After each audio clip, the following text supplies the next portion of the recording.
प्रेमचंद्र के फटे जूते। हरिशंकर परसाई की व्यंग्य कथा। प्रेमचंद्र का एक चित्र मेरे सामने है। पत्नी के साथ फोटो खिंचा रहे हैं। सिर पर किसी मोटे कपड़े की टोपी, कुर्ता और धोती पहने हैं। कनपटी चिपकी है, गालों की हड्डियां उभर आई हैं, पर घनी मूछें चेहरे को भरा भरा बतलाती हैं। पाँव में कैनवास के जूते हैं, जिनके बंद बेतरतीब बंधे हैं। लापरवाही से उपयोग करने पर बंद के सिरों पर की लोहे की पतरी निकल जाती है और छेदों में बंद डालने में परेशानी होती है।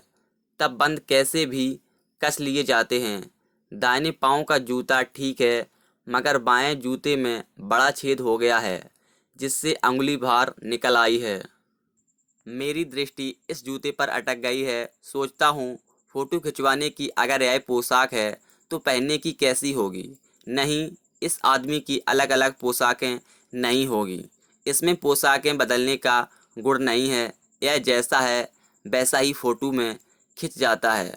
मैं चेहरे की तरफ देखता हूँ। क्या तुम्हें मालूम है मेरे साहित्यिक पुरखे की तुम्हारा जूता फट गया है और अंगुली बाहर दिख रही है। क्या तुम्हें इसका जरा भी एहसास नहीं है? जरा लज्जा, संकोच या छेप नहीं है? क्या तुम इतना भी नहीं जानते कि धोती को थोड़ा नीचे खींच लेने से अंगुली ढक सकती है?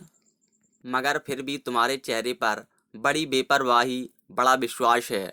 फोटोग्राफर ने जब रेडी प्लीज कहा होगा, तब परंपरा के अनुसार तुमने मुस्कान लाने की कोशिश की होगी। दर्द के गहरे कुएं के तल में कहीं पड़ी मुस्कान को धीरे धीरे खींचकर ऊपर निकाल रहे होंगे कि बीच में ही क्लिक करके फोटोग्राफर ने थैंक यू कह दिया होगा। विचित्र है यह अधूरी मुस्कान। यह मुस्कान नहीं, इसमें उपहास है, व्यंग है। एक ऐसा आदमी है जो खुद तो फटे जूते पहने फोटो खिंचा रहा है, पर किसी पर हंस भी रहा है। फोटो ही खिंचाना था तो ठीक जूते पहन लेते या ना खिंचाते। फोटो ना खिंचाने से क्या बिगड़ता था? शायद पत्नी का आग्रह रहा हो और तुम अच्छा चल भाई कहकर बैठ गए होगे। मगर यह कितनी बड़ी ट्रेजेडी है कि आदमी के पास फोटो खिंचाने को भी जूता ना हो। मैं तुम्हारी यह फोटो देखते देखते तुम्हारे क्लेश को अपने भीतर महसूस करके जैसे रो पड़ना चाहता हूँ, मगर तुम्हारी आंखों का यह तीखा दर्द भरा बैंक मुझे एकदम रोक देता है। तुम फोटो का महत्व नहीं समझते। समझते होते तो किसी से फोटो खिंचाने के लिए जूते मांग लेते। लोग तो बर दिखाई करते हैं और मांगे की मोटर से बारात निकालते हैं। फोटो खिंचाने के लिए तो बीवी तक मांग ली जाती है। तुमसे जूते ही मांगने नहीं बने।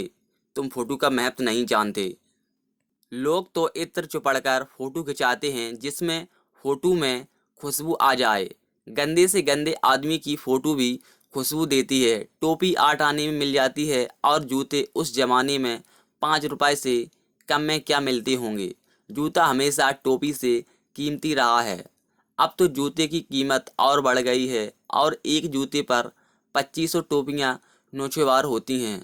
तुम भी जूते और टोपी के आनुपातिक मूल्य के बारे में हुए थे। यह विडंबना मुझे इतनी तीव्रता से पहले कभी नहीं चुभी जितनी आज चुभ रही है। जब मैं तुम्हारा फटा जूता देख रहा हूँ, तुम महान कथाकार, उपन्यास सम्राट, युग प्रवर्तक, जाने क्या क्या कहलाते थे, मगर फोटो में भी तुम्हारा जूता फटा हुआ है। मेरा जूता भी कोई अच्छा नहीं है। यूं ऊपर से अच्छा दिखता है, अंगुली बाहर नहीं निकलती, पर अंगूठों के नीचे तला फट गया है। अंगूठा जमीन से घिसता है और पैनी मिट्टी पर कभी रगड़ खाकर लहूलुहान हो जाता है। पूरा तला गिर जाएगा, पूरा पंजा छिल जाएगा, मगर अंगुली बाहर नहीं दिखेगी। तुम्हारी अंगुली दिखती है पर पाँव सुरक्षित है। मेरी अंगुली ढकी है पर पंजा नीचे घिस रहा है। तुम पर्दे का महत्व ही नहीं जानते। हम पर्दे पर कुर्बान हो रहे हैं। तुम फटा जूता बड़े ठाठ से पहने हो, मैं ऐसे नहीं पहन सकता। फोटो तो जिंदगी भर इस तरह नहीं खिंचाऊं, चाहे कोई जीवनी बिना फोटो के ही छाप दे। तुम्हारी यह व्यंग मुस्कान मेरे हौसले पस्त कर देती है। क्या मतलब है इसका? कौन सी मुस्कान है यह? क्या होरी का गोदाम हो गया? क्या पूस की रात में नील गाय हल्कू का खेत चढ़ गई? क्या सुजान भगत का लड़का मर गया क्योंकि डॉक्टर क्लब छोड़कर नहीं आ सकते? नहीं, मुझे लगता है माधो औरत के कफन के चंदे की शराब पी गया। वही मुस्कान मालूम होती है। मैं तुम्हारा जूता फिर देखता हूँ कैसे फट गया यह। मेरी जनता के लेखक क्या बहुत चक्कर काटते रहे? क्या बनिए के तगादे से बचने के लिए मील 2 मील का चक्कर लगाकर घर लौटते रहे? चक्कर लगाने से जूता फटता नहीं, घिस जाता है। कुंभनदास का जूता भी फतेहपुर सीकरी जाने आने में घिस गया था। उसे बड़ा पछतावा हुआ। उसने कहा, आवत जात पनैया घिस गई, बिसर गयो हरि नाम। और ऐसे बुलाकर देने वालों के लिए कहा था, जिनके देखे दुख उपजत है, तिनको करबो पर सलाम। चलने से जूता घिसता है, फटता नहीं। तुम्हारा जूता कैसे फट गया? मुझे लगता है तुम किसी सख्त चीज को ठोकर मारते रहे हो। कोई चीज जो परत पर परत सदियों से जम गई है, उसे शायद तुमने ठोकर मार मार कर अपना जूता फाड़ लिया। कोई टीला जो रास्ते पर खड़ा हो गया था, उस पर तुमने अपना जूता आजमाया। तुम उसे बचाकर उसके बगल से भी तो निकल सकते थे। टीलों से समझौता भी तो हो जाता है।